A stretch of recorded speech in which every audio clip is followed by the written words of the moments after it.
UFC Abu Dhabi. This is the weigh-in recap show, full card predictions, and the betting breakdown.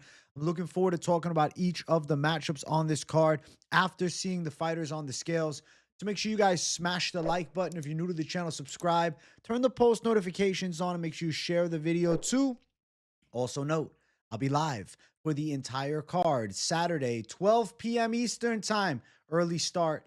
Don't miss the fight companion. And let's jump into fight number one. We have Martin Buday versus Marcus Buchecha. I have been picking the jiu-jitsu ace Marcus Buchecha throughout the entire week. Obviously coming in with a fair bit of hype, being a world champion in grappling and doing relatively well over in the 1FC. Now taking on his first UFC test and 15-2 Martin Buday. To be fair, he's a proven winner, though some of his performances are subpar. It's like against Uran Sadibaldiev, he kind of just smother-fucked him to a decision, or beating Andrei Arlovsky on a split decision, or getting destroyed by Shamil Gaziev. I've never been that high on Martin Buday. I feel like his striking is okay. He's on the heavier side for sure. I mean, he's weighing in at 266. He's cutting down to limit. His ground skills aren't really tested at a high level. And in the UFC, he'd be considerably strong defensively in grappling, but he hasn't fought anybody that like really forced him there. Never do I watch a Martin Buday fight and say, oh, this guy could break into the top 15, or oh, this guy is, towards the top 20 even. I think of Martin Buday as like, a top 30 guy who beats some of, the talent, like a Josh Parisian, he should handle a Jake Collier. But like against a Marcus Buchecha, I just think he should lose. I really think he should lose to a guy that comes from this quality of a jiu-jitsu background. I can't accept the result of, oh, Buchecha is just going to get, outdogged and kind of smother fucked by Martin Buday, who's okay at kickboxing, doesn't have a ton of power. He's just got kind of brute force and size. I just don't believe that. The pick is Buchecha, but we'll bring up the scales. And you can see Martin Buday, like on the contrary to his normal weigh-ins, I think like relatively speaking, he looked in a bit better physical condition. Not like he looked spectacular, but a little bit better. Then Buchecha on the other side, he looked all right on the scale too. Seems to be in pretty good shape, but the tell-all is the face-off, not how they looked on the scale. It's not like these guys are at risk of missing weight, really. Here's the side-by-side. So Buday, about an inch and a half taller. He looks, just a tad bit broader, a tad bit thicker from, chest to back, more depth to him. Buday's a weird one, man. I'm never impressed with him, but he still has found his way into 15 pro wins, and he's only lost in the UFC one time, and it was Shamil Gaziev. Buchecha is representing jiu-jitsu. I mean, if Buchecha loses, I think it's terrible for jiu-jitsu as a whole. I think that Buchecha by submission is a possibility. I think he can get this fight to the ground, but I won't say that there's not some worry in me because I don't know how Buchecha is going to fare in his UFC debut.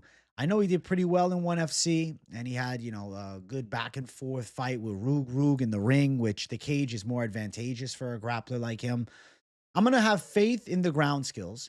I'm going to say that Buchecha is able to find the submission, especially in, this heavyweight division, that if you got good submission skills, it's wide fucking open because grappling is just, normally one of the weaker points for these heavyweights.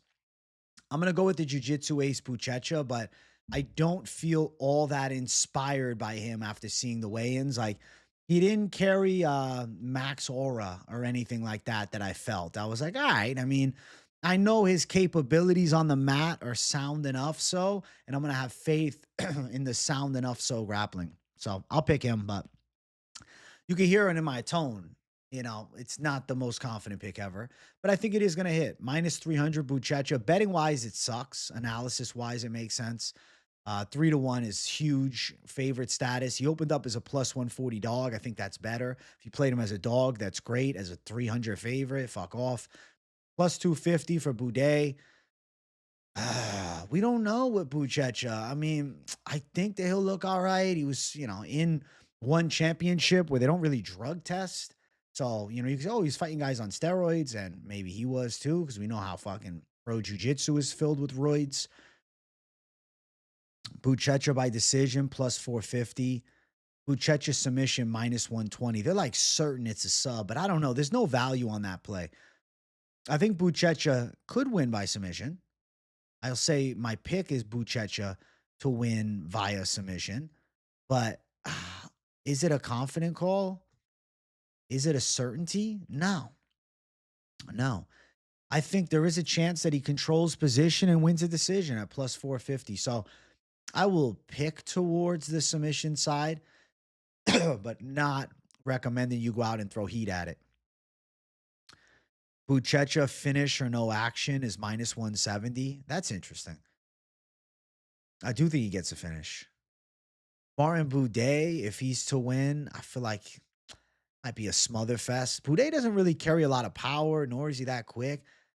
I don't know, man. Buday's just kind of a big body. Like against Uran Sadi Baldiev, he just kind of smothered him. But Uran was coming in on mega short notice. And, he's a skinny light heavyweight. Buday had a massive weight advantage here. He's only going to have, by the time they actually get into the fight, he'll probably have like an 18-pound weight advantage or so, assuming that he puts a little mass on in the, rehydration period. But I do have faith in a high-level Brazilian jiu-jitsu. I'm going to believe in the technique and Buchecha's willingness to brawl. Looked like a dog in the Rug fight. And, he subbed up Ali Akbari 8 months ago. I'll say Buchecha wins, and I think he starts his UFC career off right. I'm going to go with him. We need heavyweight contenders or prospects at least, and even though Buchecha is 35, with a win, he could be one to watch. Let's keep going up. Mohammad Yahya versus Stephen Nguyen. So I've been picking Stephen Nguyen. I feel like, how do I describe Yahya? Lackadaisical. That's the style. Like he's kind of just lackadaisical, a little bit on the slower side in the striking. Kind of has his hands to his chest, kickboxing style. He's all right. It's not like he doesn't know how to throw a punch. Like, I'm not saying he's the worst striker ever, but he's on the weaker side. He's all right. He's got wins here outside of the UFC against kind of like mid-tier guys. He's a UAE Warriors champ. They bring him back to Abu Dhabi, and now they got him cutting an extra 10 pounds. They got him fighting at featherweight now against Stephen Nguyen. He's like inconsistent. He looked like a killer against AJ Cunningham, but then he got tuned up pretty good against Jarno Aarons. But to be fair, Jarno Aarons is a talented European striker.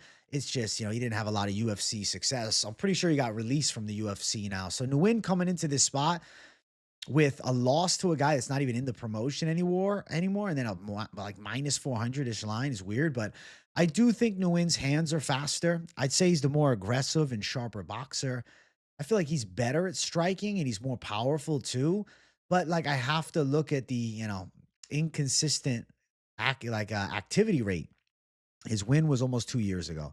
He's fought 5 times across 6 years, so averaging less than 1 fight a year. That's not something I love. But to be fair, on the other side, it's not like Muhammad Yahya is crazy active, and he got badly knocked out about a year ago against Kawe Fernandez in the first round. Also lost to Trevor Peek. He got outdogged in that fight, but Peek's a wild man. And both of those fights were up in weight at 155. I'm still picking Stephen to win. Don't get it twisted. I think that he's going to win. I think that he'll be able to land bigger shots. I think he could hurt Muhammad Yahya. I think he's going to be faster than Yahya. I think his striking is going to be sharper, and I think he's got more of a dog in him than Yahya does. So the pick is Nguyen to get it done. I'm leaning towards a KO, but a decision wouldn't really surprise me. You can see Nguyen here. He actually showed up looking really fit on the scale, shredded. Obviously dreaming of getting this first UFC win. Has to travel across the world to take on a guy who's not necessarily the native son of the land, but somebody representing that side of the world. And then we got Muhammad Yahya, who honestly looks malnourished here. You can tell a hell of a weight cut for him and a hell of a diet during training camp. You can see it in his face. Like, look at how sucked in his cheeks are. Look at the bulging eyeballs. Look at the like mega mind head shape starting to form here. And that's not Yahya's base head shape. All right. I'm going to say, after the weigh-in, I was thinking to myself, dude, I think Nguyen could knock him out. I do. It's just I worry about Nguyen having like mental problems up here, like the anxiety, the adrenaline dump, fighting across the world, the jet lag, etc. There's the face off between the two. I feel like it looks like two guys that don't really want to fight each other. Did you feel that energy too, or is it just me? Like two guys that would rather not. But I think when it comes down to business, Nguyen hits harder, and I think he punches better, like more proper, clean striking technique with his hands. And I'll say that his boxing efficiency should be a difference maker. I think he's just a lot better at punching. And I feel like Mohammad, yeah, what's he going to just kick him from distance all night? He's going to submit him? I doubt it. I'm going to say we see Stephen Nguyen get a W, potentially a TKO in like the second or third round. I think he's got the power to hurt Yahya, especially a Yahya that looked like he had a rough weight cut.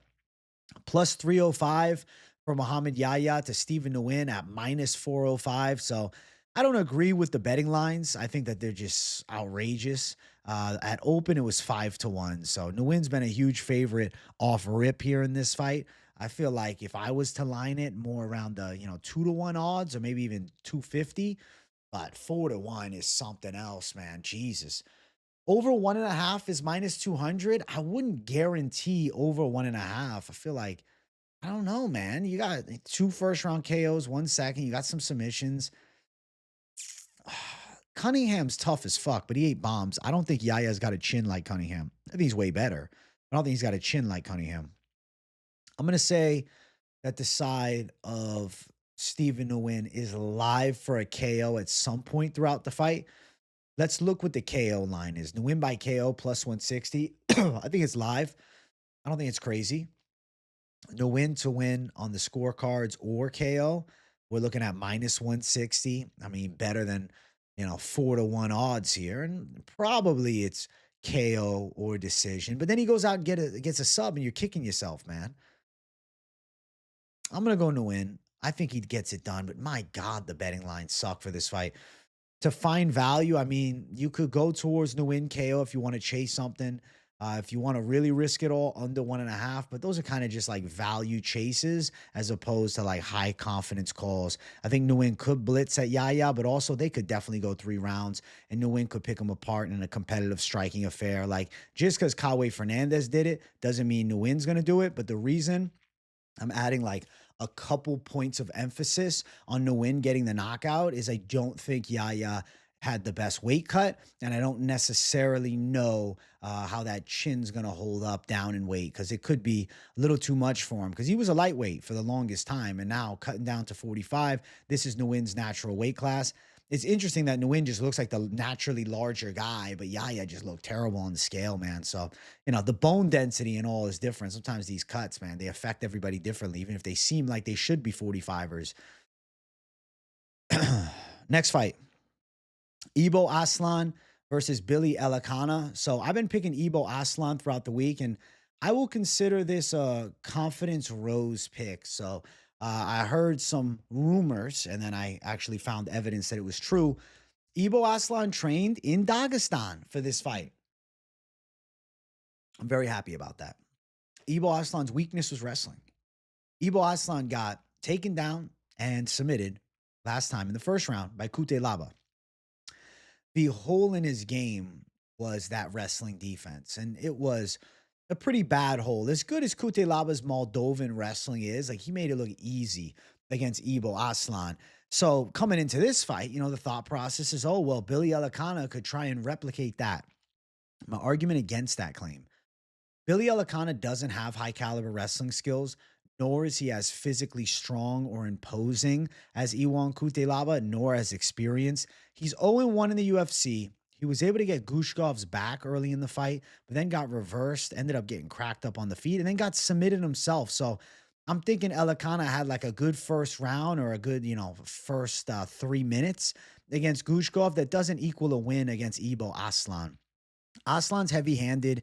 He's got a bit of a brawling striking style, very powerful overhand punches, and does get sloppy for sure, throwing caution to the wind and looking for the big gun KO. But I also don't really feel Elekana has that much pop, man. He seems more like a point striker, picks his shots from range, likes to throw straights. I would say, on the decently technical boxing side, he is a southpaw, but not a heavy-handed one. I feel like Aslan's going to walk him down and maybe bury him with some big shots.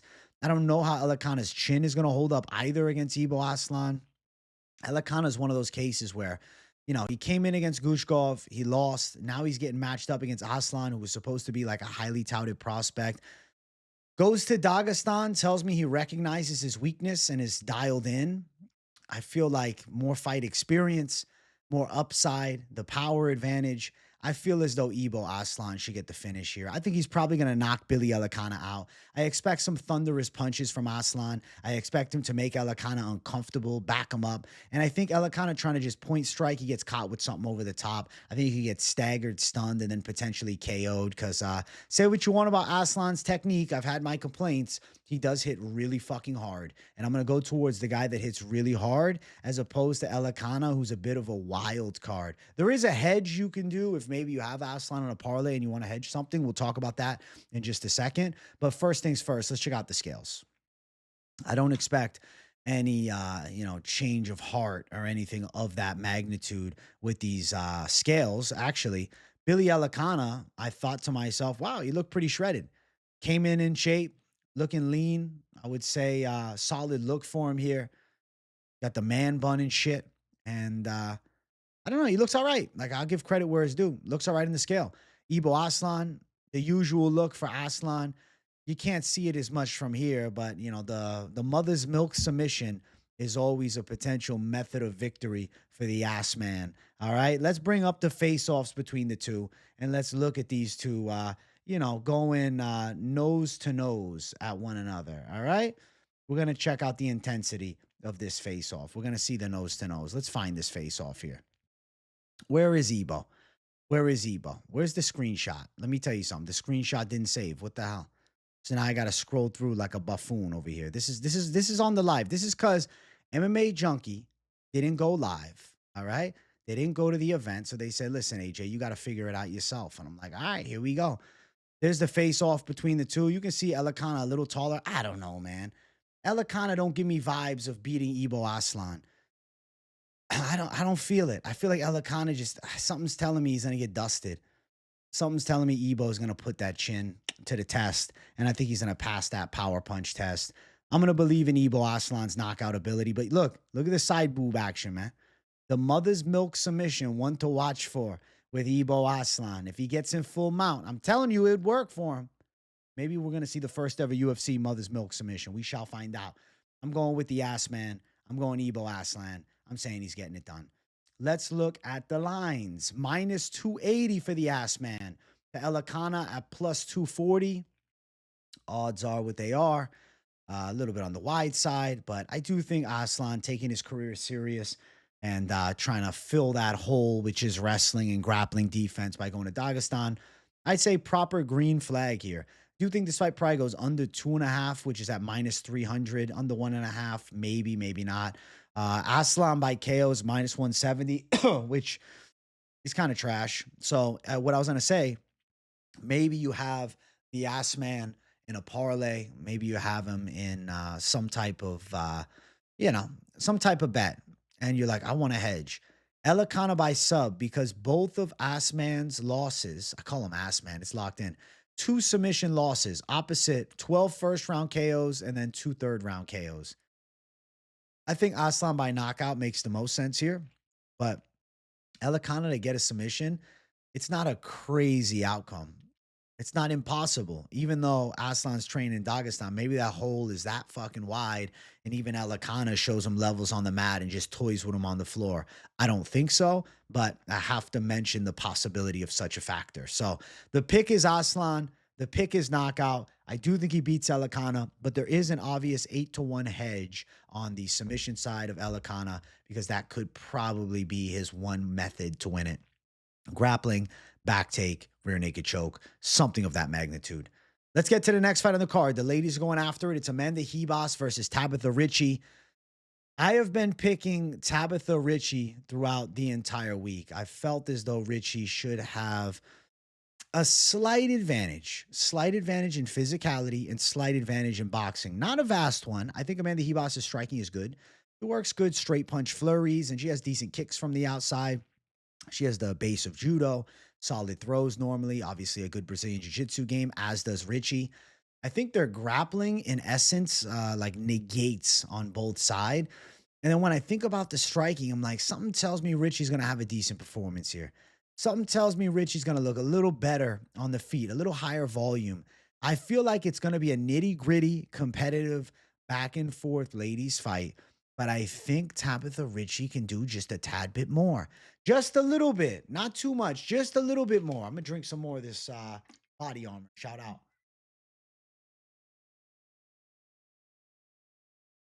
We're potassium maxing right now. Potassium maxing, Jay. I'm going with Tabatha. And it's not just because, she's got the best body in the UFC. All right. That's not it. That's one of the factors, though, And I think she handles Amanda Ribas in a competitive fashion. Think that she'll look okay with her hands. I think she'll land some decent shots. I don't know how the books can put Ribas as like a 2-1 favorite. I don't think that makes much sense. It's like, to me, I see even Stevens. Like, I was joking around earlier when we talked about these fights for the first time, and I was flipping the Zin can. Because I'm like, this is a 50-50. It could go either way, but I think it goes the way of Ricci. I'm going to go 29-28. I think Ricci's a little more aggressive, a little higher volume with the punching, and I think she wins in a very competitive fashion here. So I'm going with the side of Ricci to get it done. I will bring up the scales. Just excuse me having to scroll through everything. I just saw the damn ceremonials, but no, we want the officials. Tabatha Ricci looking happy, ready to rock and roll, ready to get in there and do a thing. She got the earrings on. She looks like a bride to be, man. Is Callum Walsh marrying her at some point? Because I think that's the path we're going down. So sorry to the hardcore fans of Ricci. Soon she's probably got a pro fighter with the ring around her finger. There's nothing you can do, chat. I'm sorry about it, chat. I know some of you guys are gonna be disappointed. Where's Ribas, bro? We're on the hunt for Ribas. This kills me when I have to do this, but you know what, guys? It is what it is. You can see at the ceremonials, Ribas actually looks shredded. Honestly, this is a better picture than the officials. Ribas looked in really good shape. I was thinking to myself, even as they faced off, I'm like, all right, Ribas does look ready to go. I don't think she's in this fight to lose. I don't think Ribas is washed. I don't think anything negative about Amanda Ribas on the opposite side. I just think Tabatha Ricci is going to have her way with her. I think in a competitive fashion, Tabatha Ricci can get this hard-fought win. I think this is it. This is the Ricci pick. Boom. The Ribas pick. Let's bring up the proper face-off. I know they got a picture of it here, but I want my own. I want my own, all right? What do we see in this face-off? We see a slight advantage in that height. About 2.5, 3 inches of height favors the side of Ribas. But is she going to be able to keep Ricci at bay? I see it as just a dirty and competitive fight. Tabatha Ricci, boyfriend is Callum Walsh, good boxer. I'm assuming her hands are getting better each and every time we fight. You can see the tits of fucking Aslan on the side. Holy shit. Gyno, baby. Holy fuck. I'm going with Tabatha Ricci to take it home by decision. Competitive fight, but a winnable fight. I'll say it's a Tabatha Ricci fight, and I'm going to pick her to win. Ribas, minus 205 is the favorite, which I don't get. She opened up at minus 135. That makes more sense. Plus 175 Ricci. I think the odds should be even here. So I'm going to go with the underdog. I'm going to say Ricci gets a decision. I like over 2.5 at minus 550. Probably the most as opposed to anything else on this fight. But if you wanted to go Ricci by decision, it is 2-1. She probably does win a decision. Ricci by split or majority, upwards of plus 700. And then you want to potentially touch the spread of Tabatha Ricci minus 190. I think that hits as well. So depending on if you're chasing plus money or not, but I think the spread is live. I think Ricci as an underdog is live. I think the decision prop is live. I think that the over 2.5 is quite live. And the pick that I like, Tabatha Ricci in a competitive fashion to beat longtime vet Amanda Ribas. Even though their age is only a 1.5 year difference, I feel like Ribas been there and done that. Ricci's still climbing the ranks. I'm going to say Ricci does enough to win. Next fight on the card, we got Blackshear versus Davey Grant. So throughout the week, I've been picking Blackshear, and this was a hard pick for me because I'm a Davey Grant and Blackshear fan. I've been singing the praises of Blackshear as a, contender on the come up or prospect to watch for a couple years now. And on the opposite side, I've been like a Davey Grant believer in certain spots as a big underdog, and he tends to come through in competitive fights. But consistently in these competitive fights, against guys that normally don't have the jiu-jitsu caliber that Damon Blackshear has. And I think that Damon bringing a versatile attack to this fight is one of his keys to victory. Damon Blackshear has improved on his striking a fair amount. Initially, you'd think of him more so as just a black belt in jiu-jitsu type grappler, but he also has developed better kickboxing. He's pretty sharp with his stand-up game. I feel as though he's going to have an athleticism advantage over Davey Grant. Grant's the dirtier brawler, though. Like, if we're in boxing range and just slugging blows, yeah, I think Davey Grant can win some of those key exchanges. But as we get into the depth, right, we get into the mid and the long range, I think Blackshear from the outside could find some success with the jab. I feel like he can find some success with low kicks. Even though Grant's grappling defense is normally quite good, he has been submitted a handful of times, and Blackshear's jiu-jitsu is legit. And I think Blackshear could get him to the ground and outwork him on the mat. I don't think this is a walk in the park fight for Damon Blackshear. It never is with Davey Grant. It never will be. But I am picking the side of Damon Blackshear to get a hard-fought decision win with a possibility of submission, but I do lean more so towards the decision. If Blackshear does go out and submit Davey Grant, that's a huge feather in his cap, and I think that might give him a fight in the top 15, because beating Davey Grant and then finishing Davey Grant, but I do think Blackshear is good enough to get the win nonetheless here. And he's got 3 straight W's, and he gave Mario Batista a really hard fight 2 years ago on short notice. So Damon Blackshear has always shown, like, I guess the word would be glimpses of greatness. And I think the kid's pretty good. Fantastic shape as well. Shredded to the gills. Looking insane on the scale, to be honest with you, man. I got to say, mad respect to Blackshear. When I saw him on the scale, I'm like, damn, son. But Davey Grant also at 39 looked fucking ripped, man. Davey Grant coming in great shape too. I don't think he's necessarily slowed down at 39. I think he's still, like, for a 39-year-old, as prime as you can get. But I feel as though Blackshear going to be a little bit too good for him. And you can see the face-off. Something that I did here is I took a picture of this from the outside for a reason, okay? There was a reason behind my madness of this one here. I feel as though, looking at this face-off, if you just looked at the torsos, you think, oh, wow, Davey Grant's about the same height. He's wearing a fucking 2.5-inch heel on the running shoe. Blackshear's barefoot. So note that Damon Blackshear is going to be a little bit taller than him when they get in the cage. He also is going to have a reach advantage as well. And I think from the outside, he could find some striking success with the ability to engage and then mix in grappling. I really have to favor the side of Blackshear to get a hard-fought win. And I like Davey Grant. If you were watching my ceremonial weigh-ins watch-along, I was talking about, damn, the energy for Grant is there. And I didn't like that Blackshear didn't shake his hand and whatnot, but that's kind of Blackshear's thing. He's just, like, indifferent to opponents until the fights end. That's how he is. That's his personality. He seems like, reserved guy, to say the least. I think that Damon Blackshear gets a decision W here against a dangerous Davey Grant. The nickname is accurate. He is Dangerous Davey, but unfortunately, I think Blackshear, simply put, just too primed for him. There's a good age difference, and I think Blackshear is getting better. Davey Grant, at best, is going to be maintaining his skill set, and I don't think he has enough to defeat Damon.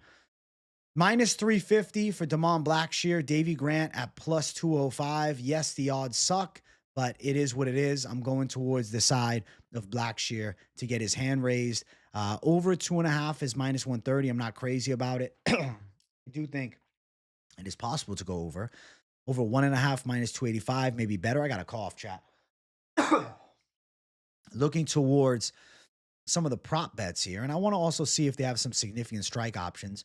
Blackshear decision plus 185 makes sense. Blackshear sub plus 175. Decision or submission make the most sense. Let's see. Anything catching my eye? Mystic Mac in it? No. Blackshear most takedowns minus 275. Most significant strikes minus 200. Damn, we don't have the official numbers. I thought we'd have like over 50 significant strikes or something like that for Blackshear. The spread on Blackshear plus 125. So we need a dominant decision or a submission. Possibility. It's a possibility. I'm going to say that the side of Damon Blackshear finds a win. It's either a submission or a decision. Like, those are the two methods of victory that just make the most sense here. I think that Davey Grant could still give a gutsy effort, But ultimately, I see him outworked at the end by the more primed prospect and the more athletic fighter. So Blackshear should get it done. I think he beats Davey Grant. And I think it's either a decision win or a submission. Both of them even odds, unfortunately, plus 175, plus 165. So about the same. So if you're looking at a prop chase, you're kind of in Fuckville, USA. Could consider a decision or submission prop. Blackshear becomes somebody that you'd maybe put in a 2-leg parlay. I think he passes the Davey Grant test. The gatekeeper of gatekeepers, Davey, not this time. Not this time. Next fight on the card, we got Muslim Salikhov versus Carlos Leal. I have been picking Carlos Leal all week, and holy shit, he looks like an absolute freak in this damn picture we got of him here. My God. Definitely a physical specimen, also going to be 10 years younger than Muslim Salikhov. I think Leal is going to pressure Salikhov and get him more into like boxing range and kind of crowd the kicker, I would say. And then I think Leal's boxing should work fairly well for him by crowding a kicker like Salikhov. If you give Salikhov time to work, like I'm sure he could find some nasty kicks. I mean, look what he did to Kenan Song. But Song is playing the kickboxing game with him. Carlos Leal is more of like a pressure brawler bruiser type. He's not like a chaotic brawler, but he does like to exchange big punches, and he's willing to absorb shots to land shots of his own. I'd rate him as the harder puncher between the two, and then with the ability to bring like pretty consistent forward pressure. I see him pushing Muslim Salikhov more so towards the cage, and then I see him letting big punch combinations fly. Could even potentially engage in clinch work or looking for takedowns. I think you could outmuscle Muslim Salikhov, and I just feel like Carlos Leal, being in his prime right now at 31, probably should be 2-0 in the UFC. The Fakhretdinov loss was a robbery. With power in his hands, an aggressive attack, and an ability to close the gap well and land big combinations, and a willingness to get hit, but also showing good durability, I think this is kind of a nightmare matchup for a 41-year-old Muslim Salikhov because he's going to have no space. I'm going to go Leal by knockout. Now, let's check out the scales and let's see. All right. We got Muslim Salikhov on the scale here, looking pretty solid. People talking about some staph on his leg. You can't really see from this angle. So red flag around Salikhov, potentially with a bit of a staph infection, right? That will dwindle his cardio faster. And he's also dealing with a guy that doesn't seem to stop, doesn't seem to get tired, and is built like a fucking freight train. Because that's the truth of what Carlos Leal is. He's built like a freak of nature.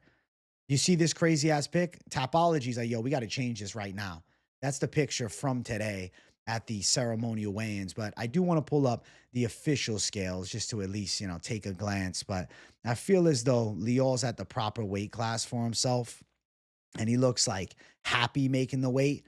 Doesn't seem like he had a treacherous weight cut. Like, compare his face to Mohammad Yahya's. You see what I'm saying? Good muscle tone on Leal. Very fucking ripped, very fucking jacked, and also has, I think, good skills to back up this type of freak physicality. Then you can see the face-off, the side-by-side between the two. Salikhov still looks good at 41 years of age. He looked in good shape, and I was thinking to myself, I'm like, man, was he on the secret sauce or something? Was that little potential staph infection actually an injection mark? I don't know. I'm not saying he definitely is, but I feel like Salikhov looks more fit than recently. Like, he looks younger than he did in some of his recent fights. But Leal's got an intense glare to him, just staring into the soul of Salikhov. He's a pretty jacked motherfucker, and he's one of those guys that has a lot of muscle and size on him, but also like has the strength and cardio to match that type of frame and make it a true terrifying threat. I think Salikhov's going to end up getting knocked out here. So the pick is going to be Leal. I don't think there's going to be any Abu Dhabi bias this time, even though we saw him robbed in his UFC debut in Abu Dhabi. Minus 500 for Leal is the pick. I do think he wins. Plus 375 for the side of Salikhov. But at the end of the day, I think that Leal is going to be, just simply put, too much of a menace to society. I expect him to put the pressure on Salikhov, make it more of a boxing range fight. I expect him to land big combinations. And I do think Leal's getting a knockout. Unfortunately, the odds are not great for knockout. You got -140, but I'm anticipating him to get a KO win. I think he's going to end up wilting the side of Salikhov with big punches. Let's see. Leal KO round 2 is +450, round 1 +250. What is wins in round 1 to 2? -105. That's not great. Most significant strikes, -325. Leal to dominate the fight, the point spread, -285, probably. I'm going to say that the side of Carlos Leal does damage, makes Salikhov wilt under the pressure, because Leal is one of those guys that he melts you. And I think Carlos Leal is getting a knockout. I could see it in the first round. I really could. It could be later, but I think Leal is going to be on Salikhov's ass from the jump, man. And I just think Salikhov's going to end up getting chinned. So the pick is going to be Leal. I think he knocks Salikhov out. Salikhov coming off the split decision with Ponzi, which it hasn't aged like a fine wine. Kenan Song knockout win. That was badass. And then fight before, Randy Brown violently chinned him. I think Carlos Leal is going to knock him out too. So the pick, Leal via knockout over Muslim Salikhov at UFC Abu Dhabi. And I think he gets one back in Abu Dhabi this time. Yeah, he's 5-1. He should definitely hit. Next fight, Thug Nasty Bryce Mitchell versus Saeed Nurmagomedov. So this is a fight where the scales had me excited. This is a fight where I wanted to see, how does Bryce look at bantamweight? How does he look cutting down some extra poundage as a former featherweight? I've always felt like he was an undersized featherweight, never had a lot of muscle on his frame. Cutting down to bantamweight might be the best decision ever. I've been picking Bryce Mitchell all week. I felt as though he could outwork Saeed Nurmagomedov. I'm thinking of the Bryce Mitchell versus Edson Barboza fight. I'm thinking about Bryce Mitchell bringing thunderous pressure, mixing in takedowns, staying in the face of Saeed, and outworking him. I get it. You see the Nurmagomedov name, and it's like, oh, it's a Nurmagomedov. Oh, it's Saeed. Saeed's grappling defense is good. Is it that good? His takedown defense rate is in the 60%. It's okay. He's been taken down, though. Saeed is more of a striker than, Team Habib Nurmagomedov. He's a dog fighter. It's not the same gym. It's the other popular gym in Dagestan. Saeed's slick on the feet for sure. I'd say he's the better technical kickboxer. And he does bring a threat of like ninja chokes and guillotines. And we saw Bryce Mitchell locked in that with John Silva last time. But you have to look at it like it's John Silva. He's a fucking monster. I think Bryce Mitchell would power out of a Saeed Nurmagomedov ghillie attempt here. And I think that Bryce Mitchell is going to be able to outwork Saeed Nurmagomedov in a high-paced, pressure-heavy 3-round fight. We have not seen the best of Bryce Mitchell, I don't think. He's 30 years old, and now he's at 135, so he's in his fucking prime, decides to cut an extra 10 pounds, and it's about, okay, how bad did he look on the scale, right? Did he look like a fucking wilted human? Did he look like less of himself on the scale? I'll be honest with you, he looked like he just had a weight cut. Like, he kind of looks a bit like a Muppet in that. To be honest, he looks like Kermit the fucking Frog, but like, he didn't look awful. He looked like he lost a lot of body fat for it. Eyes are a little bulgy, but that's a proper weight cut. Doesn't look as bad as Yahya's. Looks shredded up, but looks like a bantamweight. Looks like a legit bantamweight. Nothing about the weight cut raised like a red flag where I'm like, oh man, this is trouble. This Saeed Nurmagomedov on the scale, he looks pretty shredded up and ripped. I'd say physicality wise, they actually look about the same size. Bryce, though, he's very strong pound for pound and, had wins up in weight against these bigger guys. Now, cutting the extra 10 pounds, he cut down the body fat. He's showing more visible abs. Him and Saeed look about the same size, but the difference is you can see there's a little more thickness from chest to back of Bryce Mitchell. He's going to be a little bit stronger in the grappling positions. I don't think Saeed's knocking him out. I don't think Saeed's subbing him. I think Bryce is putting an aggressive performance together, and I think people are going to say, oh, shit, we forgot. Bryce Mitchell is hated because of some of his stances on certain things, so now it's just Bryce is getting knocked out left and right.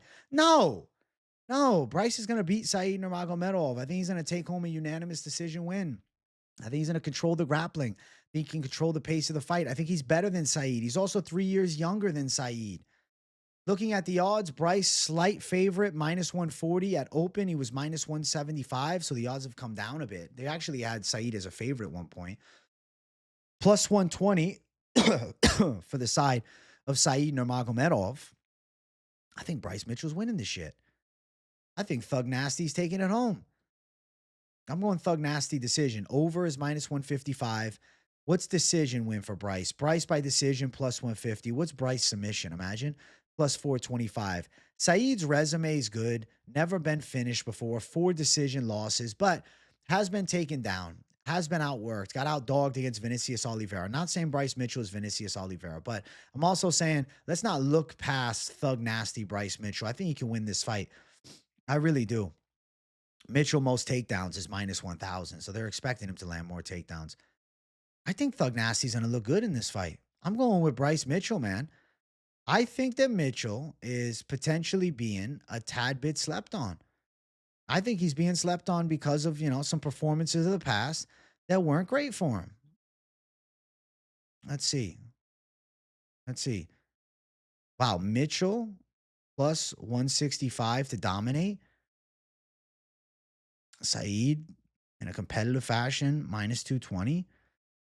I could see Bryce taking home a clear decision, but it could be 29-28. I don't know if the spread is worth it. Slight favorite status towards Bryce Mitchell makes sense in my book. And I think that Bryce Mitchell is going to get a hard fought win. I think this is one of those y'all must have forgot moments. Thug Nasty can wrestle. Thug Nasty can dogfight. Yeah, he's not the best striker ever, but still, he's a southpaw. He's awkward.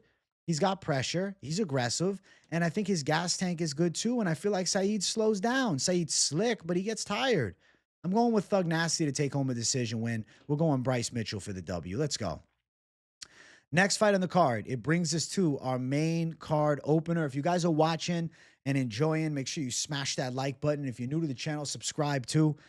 Nikita Krylov versus Bogdan Guskov. So my pick throughout the week has been Bogdan Guskov as an underdog. Nikita Krylov is coming off of a violent knockout loss a little bit over 3 months ago. He was flattened by Dominic Reyes in brutal fashion, okay? Now he's taken on another power hitter, a clean striker in Bogdan Guskov, an aggressive striker in Bogdan Guskov, a guy who's fighting consistently. Prior to that, it was 2 years and 4 months, and he beat Ryan Spann with the triangle, but Spann threw himself into the submission. 2 years and 4 months ago, Guskov wasn't even in the UFC. So 4 fights to 1 fight. The fight against Reyes was 2.5 minutes long. Guskov has been getting good experience. Yes, he lost to Volkan, but short notice, got submitted. That was 2 years ago. Gotten better since that point. Win against Zach Pauga, win against Ryan Spann, win against Billy Elekana. What he's shown in the fights that he has won as of recent is even if he is put in compromised positions on the floor, has an ability to escape those positions, is very consistent in fighting out of those bad spots and forces his way up to the feet. And his striking is effective, it's accurate, and it's also aggressive with a solid output. He has power in his punches, and he's a clean hitter. He finds the target nicely. Bogdan Guskov is a good fucking prospect in the top 15 right now. And I think Nikita Krylov's best days are behind him. If you guys have tuned in earlier in the week, you know my thoughts. Krylov taking a quick turnaround fight like this. I'm not saying he's just fighting for money, but he didn't fight for almost 2.5 years. I'm sure he needs some capital. He's short on some cash, and he's like, fuck, man, I'll take on Bogdan. I think you should probably take 2 months off sparring after getting knocked out like he did against Reyes. And now he's turning around 3 months later, taking a full-on fight with a Bogdan Guskov on a 3-fight win streak, all finishes. I don't think this goes well for Nikita Krylov. Guskov's accurate, man. He's going to find some big punches on Krylov's chin, and I think he ends up stopping Krylov, and I think he gets a knockout victory. So my pick is going to be Bogdan Guskov, a.k.a. the reincarnation of Anthony Lionheart Smith. There he is on the scale, looking in good shape. I feel like Guskov's getting more fit as he goes around. Kind of looks like Anthony Smith mixed with Krzysztof Sosinski. If you guys are an OG, you know Krzysztof back in the day. And then you got Krylov on the scale. I don't know what the fuck happened to Krylov. He aged like fucking 7 years in the past fucking few months. Hairline's gone. What the fuck is happening? Krylov, I mean, physically he looks good, but I don't know, man. Something's telling me Krylov is washed. He's not old in numbers, but this is what, his 41st pro fight? Got a shitload of fights, man. Guskov is more prime than him. There's the comp face of a lot of love between these guys, a lot of respect between them. I think I'm going to go with Guskov to handle business. I think Guskov's going to look powerful in this fight. And I think Guskov is going to end up putting Krylov out. So there's the face-off. Calm, cool, collected face-off. I think it's Bogdan Guskov's time. I'm picking him to pull through. And I think that he finished this fight via knockout, man. How the fuck have the odds grown on Krylov? I don't understand. I don't understand. I don't get it, really. Minus 200 for Krylov? Why? Why? Why? Plus 172 Guskov? I think Guskov wins by knockout. I'm going Guskov as an underdog. I think Krylov's losing this one. I think he's lost a step. He's always looked a little slow and sloppy, but against Volkan years ago, he looked really good. But fuck, man. How many years ago was that? How many years ago was that? Fucking almost 3 years ago. Injury woes. He's been out for a while. He came back. Quick knockout loss. Now turn around against another finisher. I think there's a recipe for disaster. Guskov by KO plus 250. Money line is your best bet on this one. But I will say something. All right. Even though he's not known for submission ability, he's coming off a sub last time. I could see Guskov landing big shots, Nikita Krylov spam shooting a lazy takedown and getting caught in a gilly. So plus 1,100 for Guskov by sub. He is not a submission ace. And technically speaking, yes, Krylov has better grappling. But when you start getting punched in the face, those grappling skills drop. Club and sub is not crazy for Guskov at plus 1,100. So something I just felt was a needed mention here. Guskov most significant strikes, plus 160. He's going to beat some ass. Guskov over 17.5 significant, minus 115. Give me a yes. Give me a yes. I'm saying he does it. Spread on Guskov, minus 150 to make it competitive. I think Guskov's getting a fucking finish. Fuck that. Give me the money line. I think he lands more significant strikes than the amount available, and I think he's live for a knockout. But if you want to be a complete degen and just chase odds, you could lightly sprinkle that submission. If he hurts Krylov panic shoots and then gets caught in a submission, it's not impossible. Guskov trains with Walter Walker, who's nasty on the ground, and I'm sure Guskov's ground skills are getting better each and every fucking week that goes by. Guskov to beat Nikita Krylov, and I think he finishes him here. Next fight on the card, we got Asu Almabayev versus Jose Ochoa. I've been picking the side of Asu Almabayev throughout the week. I like Jose Ochoa. He's a prospect I'm excited about. I picked him against Cody Durden. I think he's got a clean striking style. Really like solid prospect for sure. But short notice fill-in. He replaces Ramazan Chimarov, who was scheduled to fight Asu Almabayev. I just don't think that Ochoa is necessarily ready for this spot. Aslan Almabayev is a pretty high caliber wrestler, grappler, chain wrestling style, heavy pressure from top position, controls the position well, good gas tank. It's like he's somehow, being considered a bum because Manel Kopp was able to tune him up. But Manel Kopp is a highly experienced and clean ass striker who's got solid grappling defense. Like, yeah, Almabayev lost that one, but he's still very effective at getting people to the ground and dominating. And even though Ochoa has the upside as a contender on the come up and one to watch at 24, he's got 10 pro fights if you include the no contest to Almabayev, who this is his 25th. More than double the fight experience, the strong wrestling attack. I would say a capable striking game. His kickboxing is more like strike to grapple. I think Aslan Almabayev is taking home a W. I think Almabayev is going to win this fight. I think he's going to probably win a decision. I think he'll get Ochoa down. I think Ochoa will look to scramble. He'll look to throw up submissions from bottom. Almabayev will control the position a bit. They'll work back up to the feet. I think Almabayev is going to be on that takedown a lot. Ochoa will have a couple striking moments, but Almabayev will keep backing him up and keep wrestling him. I see a competitive fight. I see a back and forth fight, but I see an Almabayev decision win. So I'm going with Asu. I think he's going to be able to land the key takedowns and garner enough control time to beat a Jose Ochoa, even if it's not into the takedown and top position, just the grappling control against the cage, pressuring forward. I know Ochoa's striking is nice, but let's not act like he didn't get taken down by Cody Durden. Let's not act like he didn't get cracked by Cody Durden. I think this is a little bit too much too soon, man. I think Aslan Almabayev is going to handle business here. So I'm going with Almabayev to take home the W. I feel like this is a matchup where he'll look all right in. There's Ochoa coming in on short notice, flexing it out and screaming. Listen, he's a young, fun prospect with a ton of upside. I like it. I'm excited for it, but not now. Not yet. Not yet. It's too much too soon. That's how I feel. I think that, at 24 years of age, he's really good, but Almabayev is really good. And he's in his prime at 31. He's absolutely fucking ripped, looking in fantastic shape. Almabayev's ready to go. You think he doesn't want to get back performance after that damn fight against Manel Cop? Come on now. Come on now. Come on now. Come on now. Representing Kazakhstan, greatest country in the world. Look at the face off. We got respect between the two of them, or on both sides, but Almabayev looks excited and confident. I think he's going to put on a good wrestling heavy attack. I think he's in shape to wrestle hard for all 3 rounds. I think he's going to win the key grappling exchanges, and I'm predicting that Asu Almabayev is getting his hand raised in this one. So going Almabayev for the W. I think he gets a decision. The odds for the fight we'll bring up in just a moment. They are really close. Minus 120 for Almabayev to Ochoa at plus 100. I like Ochoa as a prospect, but damn, getting a lot of love with the odds here being this damn close, man. Holy shit. Over 2.5 rounds at minus 190. I will lean towards yes on that. The win by decision for Almabayev at plus 145. I will lean towards yes on that. I don't think he submits Ochoa. Ochoa comes from Shoot Their Box Diego Lima. Normally they have pretty strong grappling, but more so the striking is what Ochoa is known for. And he's a good striker, but I don't think he's knocking out Almabayev.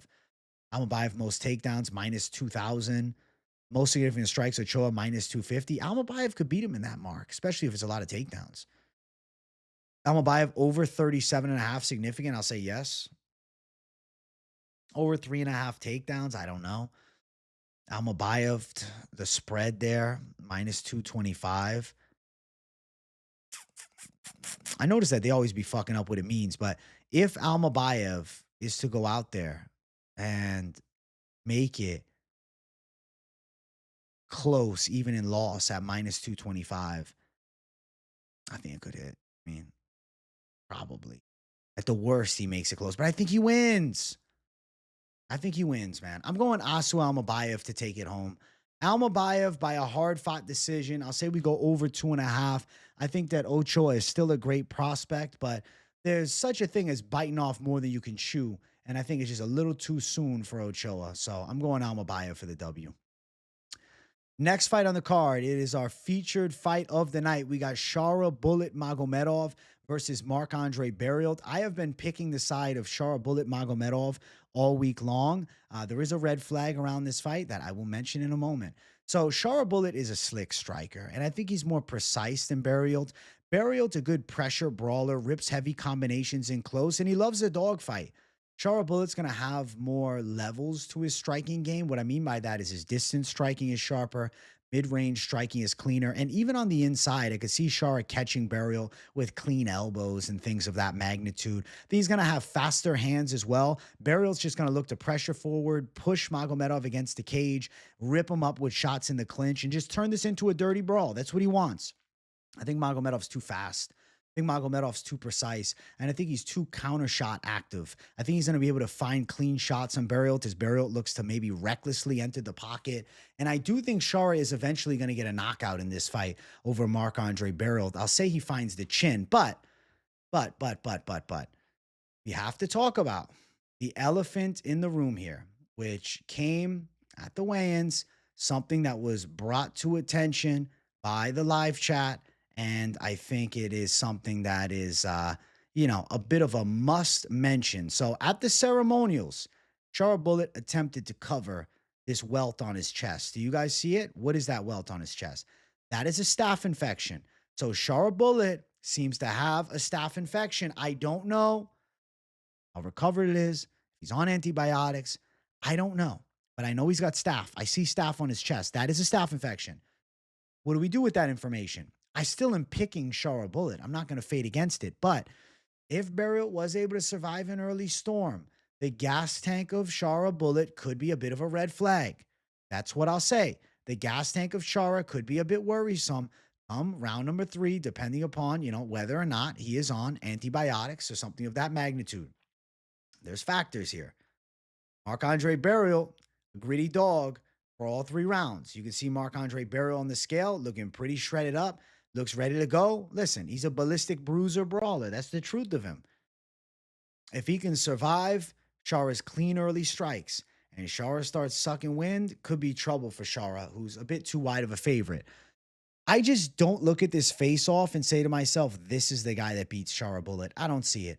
I think Chara is way too clean on the feet. I think Barriault's getting knocked the fuck out. So my pick is going to be Chara Bullet to handle business in this fight and get a knockout, besides the fact that he has a staph infection. But I felt I must bring up this red flag to you guys because it's a big favorite. It's a lot of people's confident pick.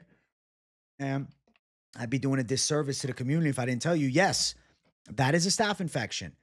And yes, it could impede his performance, especially later in the fight. So I'll bring up the betting side. Maybe we can discuss what would be like a worst case scenario. But first things first, Chara is way too wide of a favorite at minus 650, but he's still going to win the fight. Plus 475 for Barriault. It's a setup fight for Chara. Staph infection was not part of the plans. Over 1.5 is minus 175, so it is anticipated to go longer. But knowing the chin of Barriault's a little testy, I think plus 145 under could be a surprise of the night and maybe something to look at if you want to chase plus money on an over-under in this fight and you had to throw down. Chara Bullet to win by KO, it's minus 150. Not a great line, but I do anticipate that result. Now, where things get testy is if Chara Bullet's gas fails him in the later stages of the fight. Barriault round number 3 plus 2,500. Is it likely? No. Marc-Andre Barriault's coming off a KO win over Bruno Silva, and before that, he beat Eric Anders by decision. I don't rate Marc-Andre Barriault as a tremendous power puncher, nor do I really rate Marc-Andre Barriault as a high caliber and efficient fighter at this level. Like, Chara Bullet has shown glimpses of elite level technique. I think Barriault is just a brawler. That's the truth of it. Obviously, he knows how to fight, but he's like a throwback brawler type. Want to go Barriault third round submission plus 8,000. The likelihood of it, minus 375, mostly different strikes. Chara over 64.5 significant strikes. I mean, if he doesn't get a knockout, but he might end it quick. Spread on Chara minus 285 probably. But there's a possibility that Chara could lose that third round. So maybe a Barriault spread is something you're looking at if you think he can survive to the final bell. But just recognize that Marc-Andre Barriault, if you look at recent losses for him, he has been knocked out. And actually, he's been finished in 4 of his last 5. But of those 5, he's been knocked out in 3 of them. He was KO'd in 16 seconds by Chidi Njokuani. He was KO'd in 1:25 by Joe Pyfer and at 4:28 against Dustin Stoltzfus. We've seen his light shut off badly. And yeah, he's coming off a win, but he's coming off a win against a complete and utterly washed version of Bruno Silva. So I just want to mention the truth of the matter. I think Chara Bullet should look good in this fight. I think he's live for a knockout. I don't think Barriault's chin is going to hold up for all 3 rounds. I get it. Like, oh, well, he went distance with Chris Curtis. Yeah, but Curtis hasn't looked that good. He didn't look good against Max Griffin. He beat him, but he didn't look that good. I think Chara Bullet by KO with some precise attacks is the most likely outcome here. So the pick for me, still Chara Bullet by knockout, but I have to mention the fear because, yeah, of course, the staff is a bad thing. Co-main event, Petr Yan, Marcus McGhee. I have been picking the side of Petr Yan throughout the entire week, and I think Marcus McGhee is a really fun up-and-comer. He's the most badass 35-year-old prospect in the UFC, but now he's looking for the chance to break in legitimate contendership. I do not believe Marcus McGhee has the refined enough striking to deal with the clean technical maestro of kickboxing that Petr Yan is. I would consider Yan a precision hitter with good explosiveness, and I'd say he's got pretty legit boxing with solid head movements and combinations. Footwork is on point. I just think Yan's going to be too sharp, man. Rips good punches on the inside, moves really well. McGhee's a powerful striker, and he comes forward throwing big shots, but I question the cardio. Round number 3 was getting chopped up a bit by Jonathan Martinez. He's very muscle-bound. That could be a factor later in the fight, too. I think that Yan's going to be too technically sound, and I think Yan's going to land some accurate shots on McGhee. Like, yes, McGhee is riding a nice streak, right? Beat Journey Newsome, badass. Beat JP Bays, badass. Beat Bolaños, badass. Destroys all these guys. But like you go from Gaston Bolaños and then you get a hard fought decision over Jonathan Martinez. And it's like, hey, we're going to give you Petr Yan, one of the scariest bantamweights in the fucking world right now, the former champ. A Petr Yan who has fought pretty much everybody in the weight class. Sean O'Malley, split decision. A lot of people felt he won. He rocked O'Malley in that fight. Aljamain Sterling, DQ loss in a split decision. Merab outdogged him, but it's Merab. Recent wins, beat Davis and Figueiredo by decision last time, and then beat Song Yadong in a competitive fight in the one before. I think Petr Yan is going to win a decision again here. I think he's going to look more accurate than Marcus McGhee. I think he's going to be cleaner in the striking. I think McGee's going to look to throw big power shots, but I think Yan's going to be able to counter those power shots with cleaner punches. I just see a more technical and smooth striking approach being a key difference maker between these two. I don't feel as though the side of Marcus McGhee has the technical level to compete with this caliber. McGhee is a good top 15 guy. He's fun to watch. He's explosive with his striking, but I think he's being a bit overrated right now. To be pushed in a spot like this, I think is kind of nuts. Not many people picking him on Tapology, but I do know people in the chat are picking him. So shout out to you McGhee backers. I think Petr Yan's going to show him levels. I think a technical maestro like Petr Yan, who's fought everybody, he's ready to go. And he's got, the high level experience advantage. He's also 3 years younger than Marcus McGhee too. I can't see McGhee beating Petr Yan. I just don't believe that. I don't think it happens. I think it's going to be the Petr Yan show. Yan looked very good on the scale. I mentioned this during the live stream. I don't know why he reminds me of Hasbullah. He reminds me of like a halfway to full-sized Hasbullah. Do you guys feel that vibe or is it just me? It's that feisty energy that he brings to the table every single time, which reminds me of little fucking Hasbeek. All right, let's get McGhee. McGhee at the scales there looking shredded up and jacked. My God. McGhee looked good, man. Like, I give credit where it's due. Marcus McGhee looking shredded up. The weight cut, I mean, face is sucked in a bit. Looks a little scary, but he didn't look awful. Obviously rehydrated well. Him and Yan both looking in good shape. I just think McGee's not going to be technically sound enough. He's dealing with the maestro of kickboxing. He's dealing with the hyper elite level. McGee's not going from Bolaños to Martinez to Yan and winning. Fuck no. There's the face-off between the two. About the same size. I just feel like McGhee don't even know what he's getting himself into. Yan could land some thunderous shots and hurt him as well. This could be a wow performance. It's not crazy for Yan to look better than ever in this fight and get a knockout. But I'm going to pick him by decision. But Yan, confident pick still. There's the face-off between the two. I think Petr Yan handles business here. Now, as far as the odds for the fight, Petr Yan sitting around minus 365. He is a very, very, very wide favorite in this spot against Marcus McGhee. McGhee's sitting as a plus 290 underdog, and I think it's understandable why he would be a fair size underdog here. He's fought no one to this level, and Yan shows a high level of striking efficiency. He's clean on the feet, he's effective in all areas, and he's technically as sound as they get with legit power and athleticism. I think he's going to have a huge edge. Yan by decision, minus 165. I do anticipate a decision. The last time Petr Yan got a finish was back in 2020. He knocked out Jose Aldo in the 5th round. And then prior to that, it was Uriah Faber in 2019. So brain tells me Yan on the scorecards makes the most sense at minus 165. Let's see what the significant strike numbers are available. Over 77.5, minus 115. It's going to be close, but I'll say yes. The spread, minus 125 for Yan to dominate the fight. I'm not crazy about that because McGhee could nab the first round.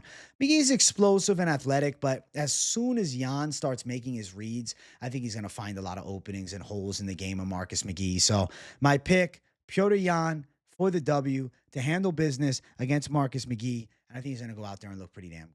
So I believe in Petr Yan still. McGhee, a fun prospect. I like Marcus McGhee, but this is too much too soon. And he's 35, so it's now or never. Main event of the evening. If you guys are watching and you haven't yet, make sure you guys smash the like button. And if you're new to the channel, welcome. Make sure you subscribe too. We got Robert Whittaker versus Reinier de Ridder. And all week I've been picking the side of Reinier de Ridder. And I have gone so far as to say underdog, savage lock, Reinier de Ridder to defeat Robert Whittaker. I feel as though Whittaker has not fought someone like a Reinier de Ridder before. Now you could say, oh, but he's fought the who's who. A lot of strikers. Guys that could wrestle well defensively, but weren't putting them in that challenge spot offensively. Not with the same level of grappling efficiency as Reinier de Ridder. And we know, last time Robert Whittaker fought, He got submitted in the first round by Khamzat Chimaev. And I get it. The face crank that broke his teeth and, fucked the jaw up and sent them back. Still was put in a very compromised spot, back taken by Khamzat. Yes, Khamzat is a monstrous wrestler and a crazy power grappler. Renier de Ridder is technically an extremely sound Brazilian Jiu-Jitsu practitioner, on top of being an experienced fighter with over 20 pro fights, only losses, 2 of them to a guy who takes steroids at heavyweight and light heavyweight. Now he's at middleweight, okay?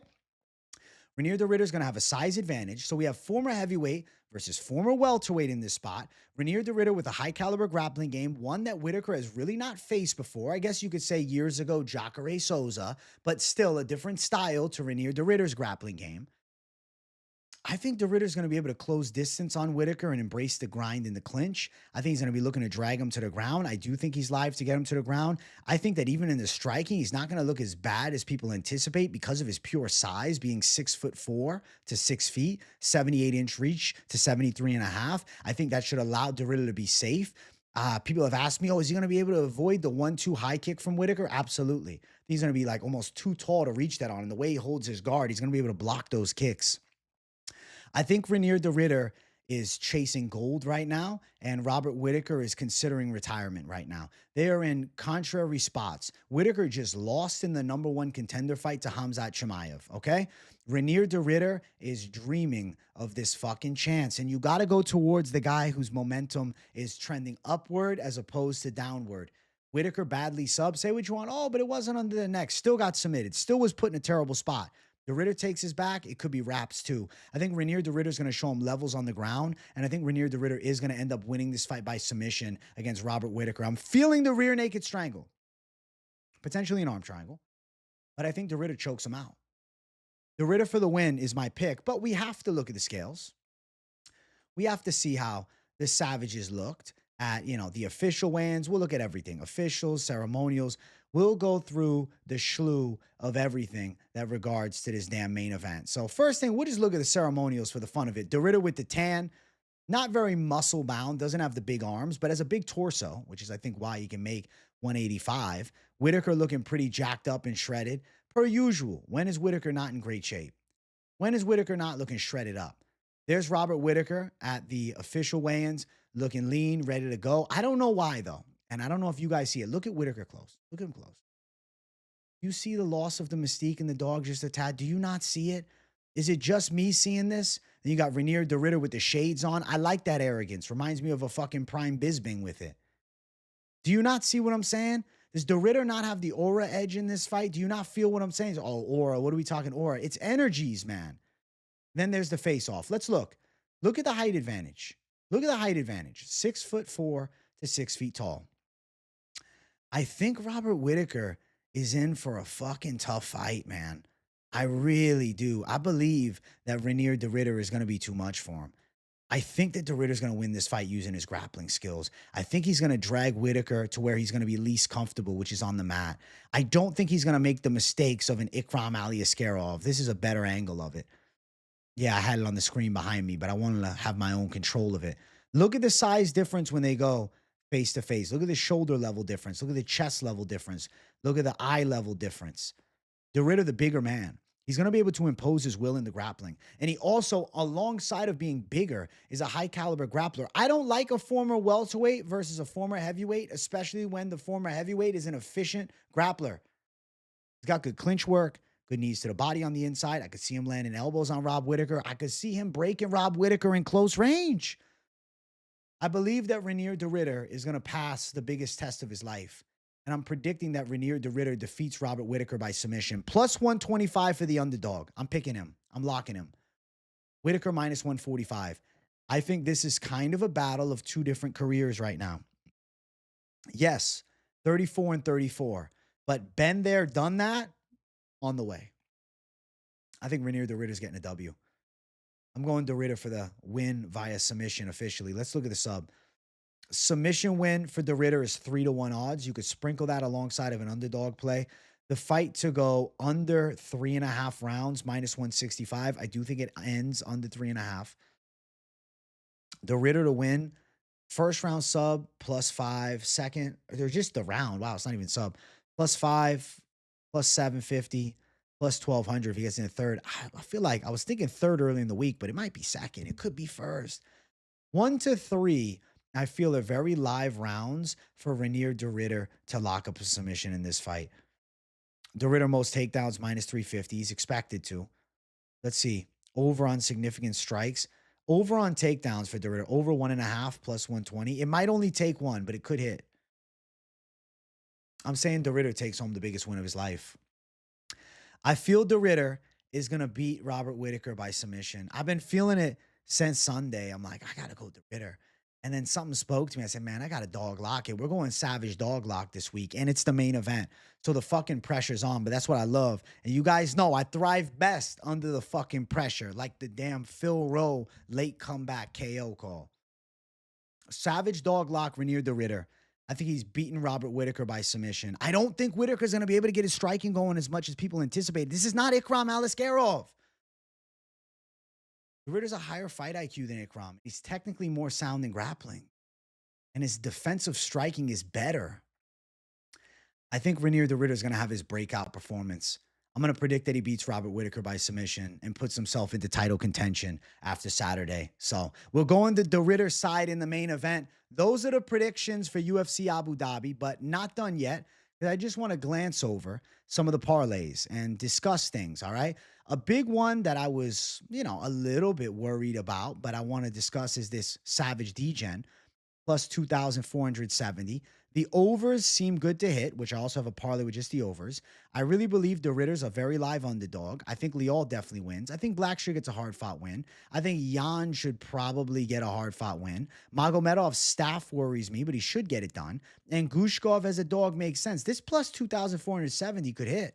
If you watch Wednesday's show, I took it a step further and added some crazy degen shit with props to take it to another level. So if you want to check out Wednesday's parlay section just for that, just go back. It's my most recent video before this one, I believe. The prop play, Leal KO, Jan decision, De Ridder sub. I think it's live. I think this is live too, plus 1,000. I'm liking my parlays. Obviously, safe-ish at the top, Leal Blackshear. Could be replaced by Leal and Jan if you're not liking Blackshear after weigh-ins. I do think De Ridder and Leal is the Savage Lock City at plus 186. I do think it's very live to hit. I do think it probably comes to fruition. I feel good about it. De Ridder, Leal, Ribas, and Ricci over 2.5 plus 340. I like it a lot. The doggy style, De Ridder and Guskov should come through. I'm liking my calls. I don't want to really make any changes. I'm not here to make changes.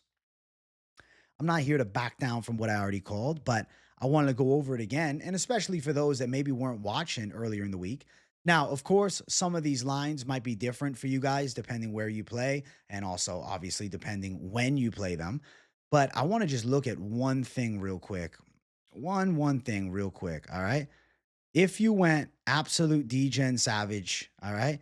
Reinier de Ridder to win the fight via submission with Carlos Leal to win the fight via knockout. Those lines, what are they? Are they worthwhile? Plus 533. And I wanted to take it one step further. I got to add one more. And if you threw Bogdan fucking Guskov on your slate, just money line underdog, plus 164. You got plus 1572. Now, if you want to take it a step farther, do we got Guskov wins inside distance available? We got exact method. We got rounds. Fight goes, damn, they're not giving us inside distance here. Guskov KO makes the most sense. That would bring you to plus 2,000. Can you imagine he gets a sub? You plus fucking 6,000. That's degen shit. I'm talking too much degen shit. All right? When I do the parlays live, I feel like I just start losing my shit. I start going too degen savage mode USA in this hole. Like, I got to keep it sensible. Now, post weigh-ins, I think that I have a feeling Ibo Aslan handles. I hate the odds, but I think he wins. I also believe in Bryce Mitchell. It's a shitty line for plus 125, but Aslan Mitchell as an alternate play, some picks that I feel more confident in after the fact, I think is live. Obviously, Leal to win could be added in a slate, plus 167 just for those two. And then Leal and the side of Petr Yan, if you're like, yo, I don't feel like touching Blackshear, I just needed to mention. That sits at minus 208. Shitty line. Safe-ish, but even more boring. Holy shit. What's Leal in the over in the ladies fight? Leal and the over in the ladies fight. Let's see. Minus 233. I think that hits too. That's boring as shit.